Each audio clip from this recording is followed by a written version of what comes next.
রাসূল সাল্লাল্লাহু আলাইহি ওয়াসাল্লাম বলেছেন, যে ব্যক্তি পছন্দ করে যে মানুষ তার সামনে দাঁড়িয়ে থাকুক, সে যেন জাহান্নামে তার আসন প্রস্তুত করে নেয়। সহিহ মুসলিম, আবু দাউদ এবং তিরমিজি শরীফে বর্ণনা করা হয়েছে। ইমাম নববী রাহিমাহুল্লাহ এই হাদিসের ব্যাখ্যায় বলেন, যদি কেউ সম্মান দেখে দাঁড়িয়ে পড়ে তা হারাম নয়, বরং যদি কেউ এর দাবিদার হয় বা এটি নিয়ে অহংকার করে তখন তা নিষিদ্ধ ও জাহান্নামের হুমকির কারণ। সম্মিলিত মোনাজাত করা কেন বিদাত? নবী করেননি, এই জন্য বিদাত। আমাদের দুয়ার বইয়ে 24টা জায়গা লেখা আছে হাত তুলে দোয়া করা, 32টা সহিহ হাদিস দেওয়া আছে হাত তুলে দোয়া করা। এরপরেও সম্মিলিত মোনাজাত আমরা দিতে পারিনি। পানি চাওয়া ইস্তিসকা ছাড়া কোনো জায়গাতে সবাই মিলে হাত তুলে দোয়া করলে বিদাত হবে।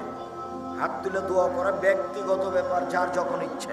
আল্লাহ বলেন, জাল হক এসেছে সত্য, ওয়াজাহাকাল বাতিল চলে গেছে মিথ্যে। ইন্নাল বাতিলা নিশ্চয় মিথ্যে, কানা যাহুকা চিরদিন মিথ্যে।